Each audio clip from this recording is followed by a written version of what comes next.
And welcome everyone to another channeling with Starseed Lø Lø.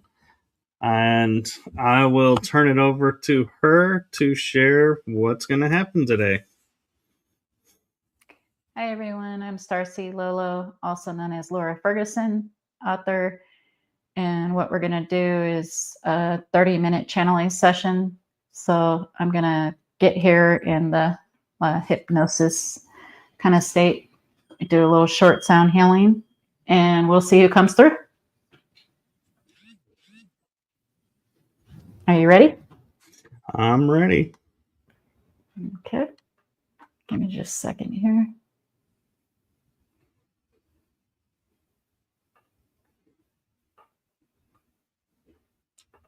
All right. Can you hear me? I can hear you. All right.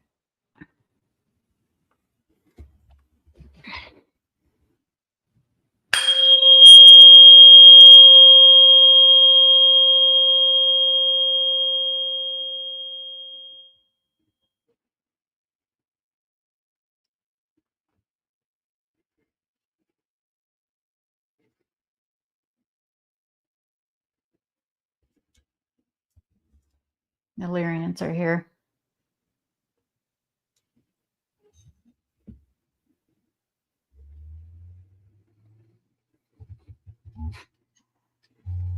Blue Lyrians from the Vega star system are ready when you are.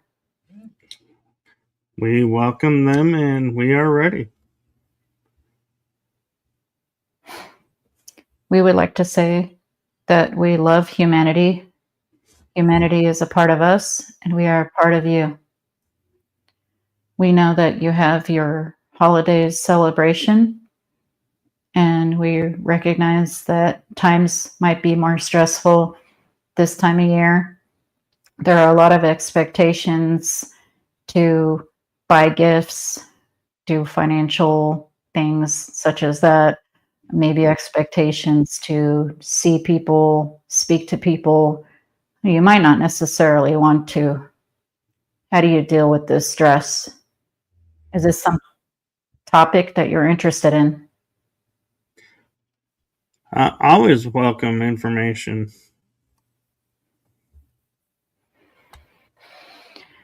We do have similar celebrations within our communities, and we know the importance of community.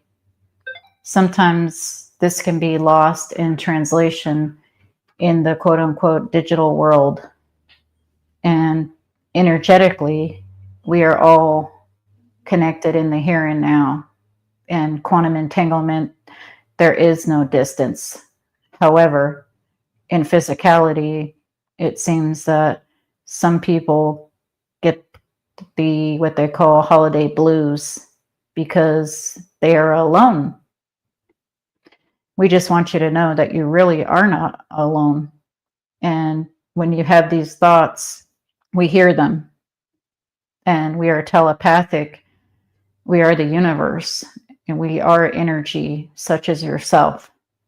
If you ask us for help, we do send good vibes, good energy, and unconditional love. Thank you for that. You're welcome. She needs to turn down her phone. Okay. Do you have any questions for us about the new year or anything else? I do have a question for you, and it's not related per se to the new year, but this time period we're in right now, and that is, what advice do you have for those listening for dealing with the incoming solar flares and all the energy that's going through the planet right now? Those CMEs are a natural part of the life cycle of Gaia, which you are all a part of. Not only that, the frequencies are shifting very, very, very quickly. And as the frequencies get higher, as they are, it does take the human body some lag time to catch up. In the meantime, They can practice mindfulness. There are a lot of people that do not practice mindfulness and awareness exercises. Some of these, if not a lot of these things, are free to do other than just spending the time doing them, such as a short meditation at the beginning and end of each day, affirmations, speaking them out loud because thoughts manifest, taking an introspective look at your beliefs to flip the script from negative to positive or neutral to neutral positive beliefs, reaching out to a loved one or a friend, listening to others, connecting with others how you can, overall mind-body health to include eating healthy, putting healthy items mentally in your mind experience. It really does matter what you watch or listen to before you go to bed. That is why kids, quote unquote, have bad dreams or nightmares if they watch a scary movie. For example, this one, she no longer watches the mainstream news. She has a lot of compassion and empathy for others. Therefore, if she hears what she construes or defines as bad news and hears of another bombing or another killing or another piece of war or another famine, etc., this affects her auric field. Does this make sense? It does, and I do the same thing actually. So, thank you. And another question I have for you is, what advice do you have to people beyond like being aware of what you're watching before you go to sleep to keep you out of the fear mindset? That is exactly what we were going to start talking about. Fear mongering. It doesn't matter if the fear mongering comes from social media, if it comes from your next door neighbor, if it comes from your own beliefs from within, because everything is a reflection of you. If you are seeing fear mongering everywhere, that is because that is what the feedback loop that you're giving to the universe. If you have a feeling or a thought, or even an addiction of fear mongering, let's just say podcasts or shows or shorts or videos or Netflix streaming, that kind of thing, then the universe will give you back that feedback loop and keep on giving it back to you. If that's what you're thinking and feeling and that's what you want, then that's what you're going to receive more of. Does that make sense? It does.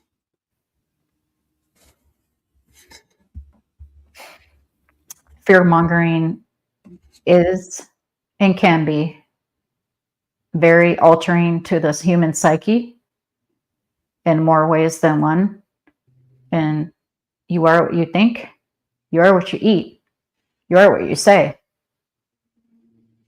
If you would like to be in this frequency of feeling healthy to include mind-body coherence, you need to act as such. Watching or listening to fear-mongering is not conducive to this environment and frequency. I agree. Thank you. You're welcome. There are talks right now of people seeing 2 moons and 2 suns here on our planet. Is this a reality of the shit that's going on, or are we moving into a world that's going to have 2 moons and 2 suns?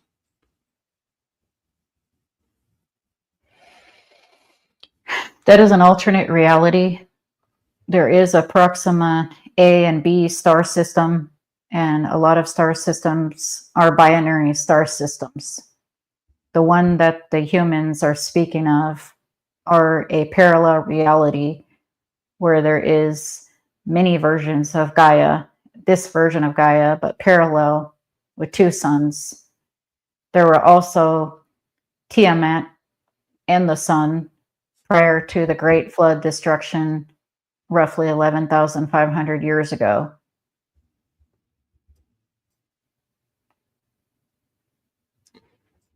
With Tiamat being now our asteroid belt, as people say, does that affect the return of other beings coming here, or is that just a thing that happened and like a warning to us of what could happen here?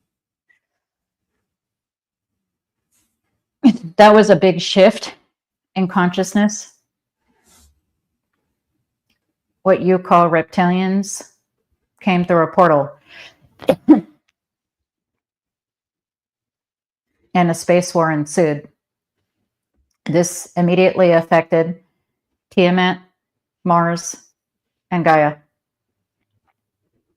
And then the moon that you know of now was put in place.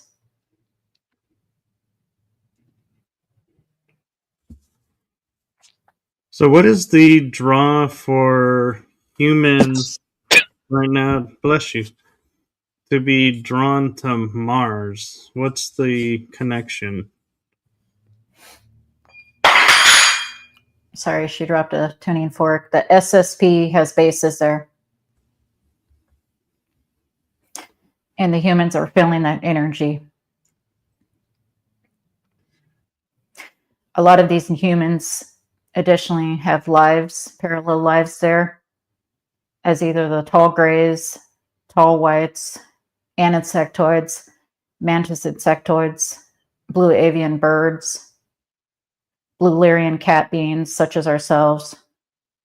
And a lot of those are the same implants and soul families from the planet Maldek, which was destroyed prior to Mars in a parallel reality. Since there are no time or timelines, we are just using that as a description.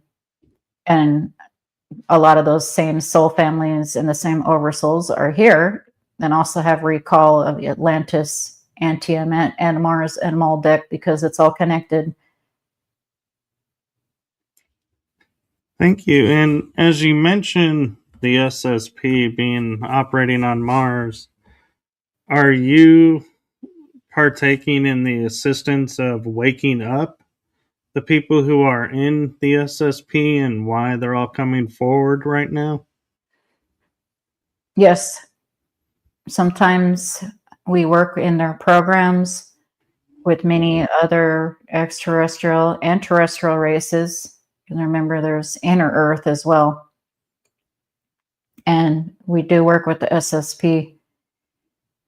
And there's several programs that include what you would call bioclones and sentient AIs.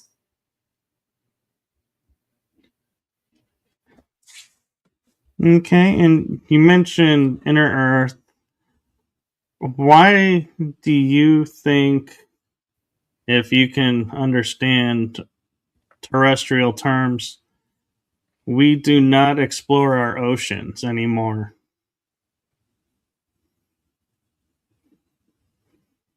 So you've been told. The SSP has bases in the oceans, which includes under Antarctica as well.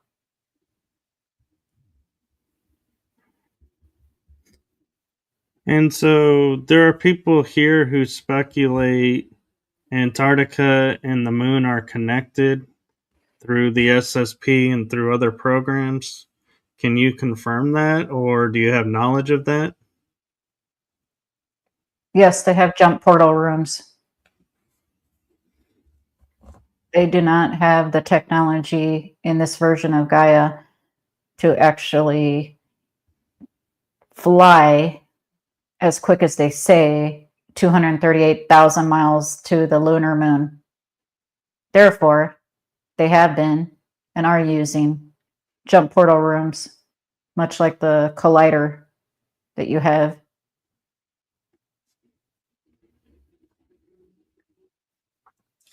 Okay, that makes sense, and thank you for sharing that. You're welcome. I want to take a moment with the holidays and everything coming up and just see, do you have a message for Laura? Keep on doing what you're doing, which includes channeling to assist in awakening the masses and getting the information out into the ether. If one person listens, they were meant to listen, and don't give up. Thank you. And do you have any advice or messages for myself?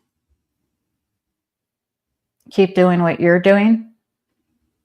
We have already seen your energy grow and grow and grow. And this is not just because you have some very exclusive guests this week, whom we love very much. This is because you yourself is creating this beautiful reflection of the growth.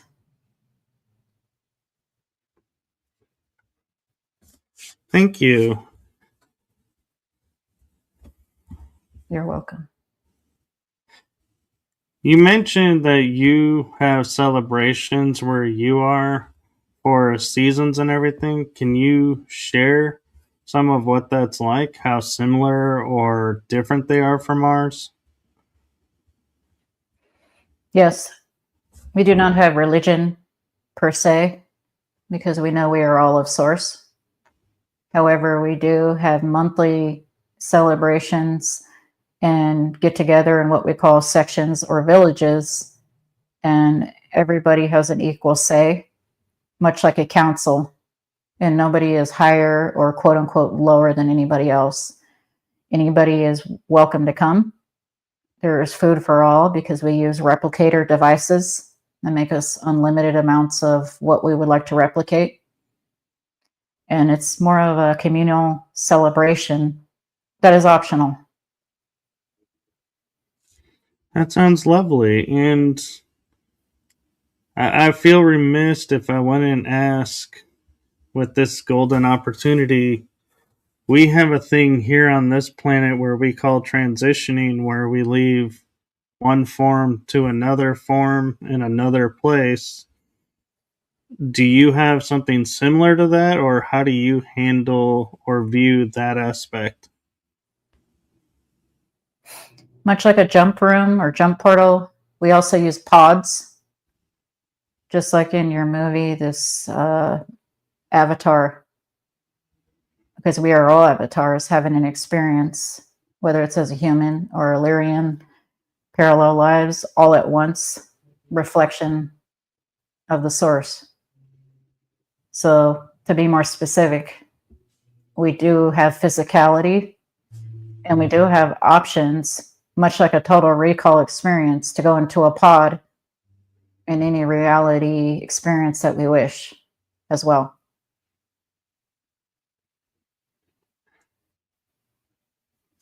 Fascinating. And do you have a thought or viewpoint of like what we call the afterlife, which is the beginning of a new journey? That is just your perspective point within that moment. Remember the Schrodinger's cat experience. The particles and the particle waves are all part of each other. It just depends on the viewpoint of it. Just like the cat is alive and dead at the same time in the box, so are you. Interesting.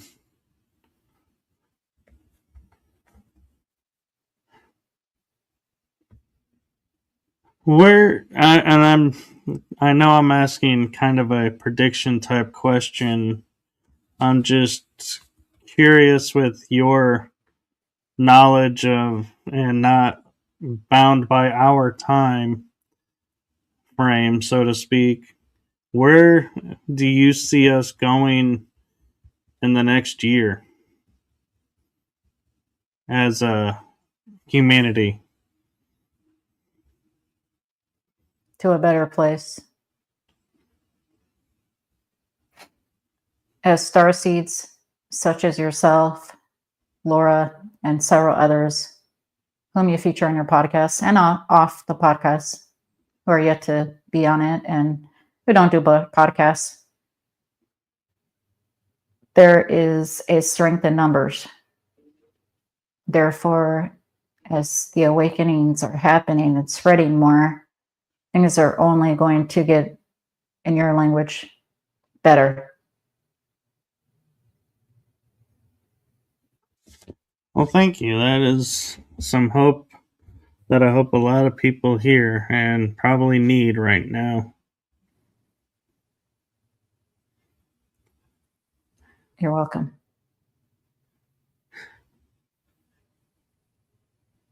Is there anything we can do for you?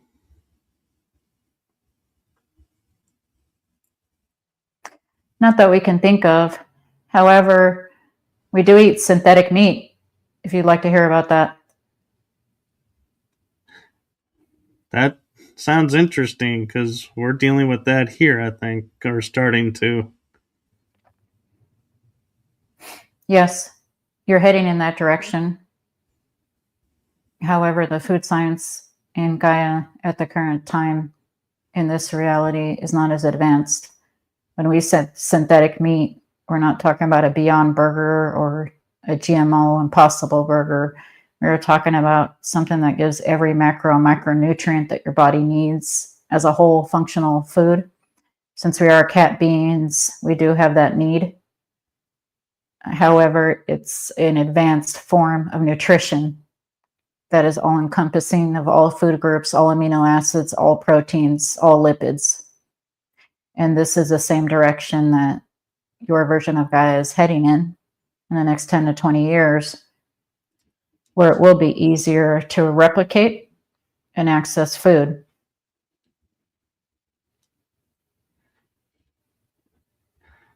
Do you think within the next year or two, mankind will be ready to join the galactics and be in space operational, or we still have some growth to do? There's still a little bit of growth in the masses to be done. That is why we are seeing the 2030s at this time, although energy does shift very quickly. So in the next 4 years, the frequencies will be even higher and the masses will be, quote unquote, more awakened and more ready for physical contact.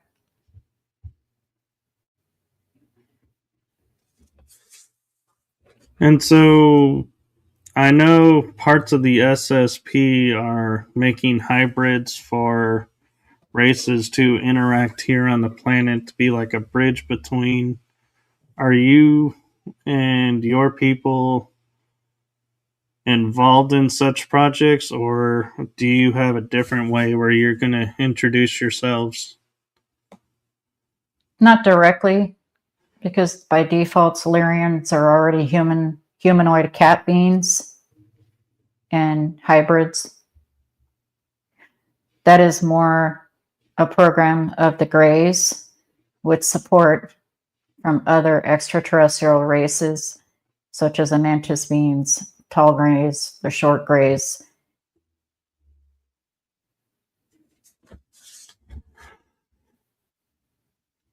So we have about 6 minutes left.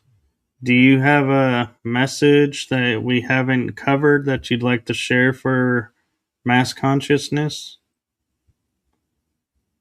Yes, the lunar moon.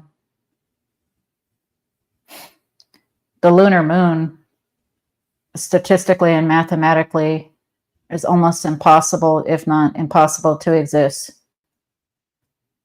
Laura here did statistics for a living, and when she read the stats after hearing about 15 years ago, I believe, on Ancient Aliens, she heard that not only was the moon 400 times smaller than the sun, it's exactly 400 times away from the sun to create the only eclipse in our whole solar system. Statistically, this is almost impossible to have both. Additionally, the moon is almost perfectly round within a radius of 4 miles or so. It is almost perfectly round at that point. Any natural or organic body of a moon or a planet, rocky or otherwise, is not as close to perfectly round as the moon. The realization of this are messages from the knowing that the moon was placed. Any questions? Do we know who placed the moon and why? Illyrians, Arcturians, Greys, the list goes on. Why? To stabilize Gaia after the destruction. It stabilizes the oceans and many more functions of Gaia, or complex life would not be sustained.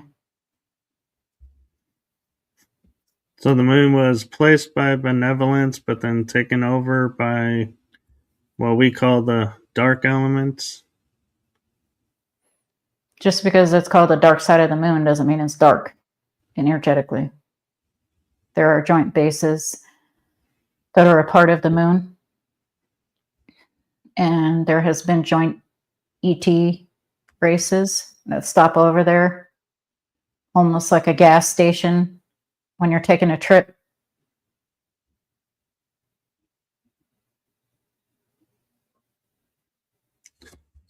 Do you see us ever being able to see and communicate with the dark side of the moon?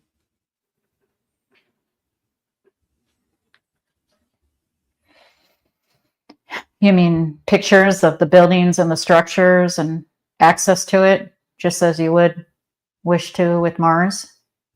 Yes, the disclosure of it, what's actually there. At this time, we see 2050 on that timeline. That is just in this moment and can change.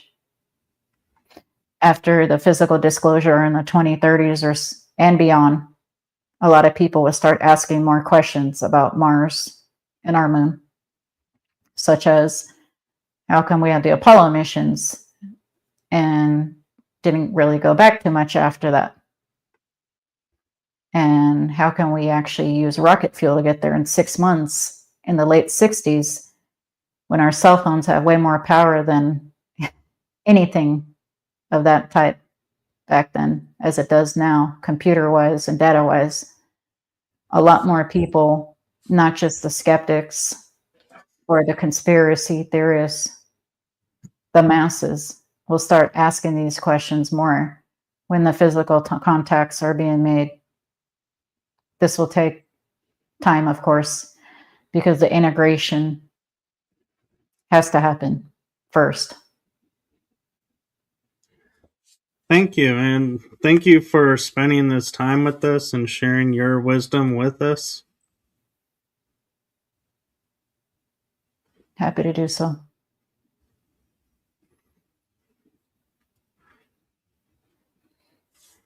And now we'll just ask if Laura can return.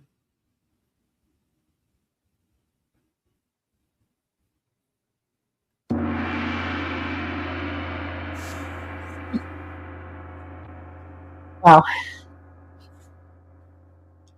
Well, thank you, and thank you for doing this on my show. And for all of you watching, we will be returning in 2 weeks, and we are currently looking at doing this every other week. So stay tuned and follow along for more channeling sessions. Yeah, it was good to hear from them, and thank you for having me back on, Michael. Yes, thank you for coming on, and thank you for sharing your gifts with us, and we look forward to the next one. Same. Okay. Blessed afternoon, everyone.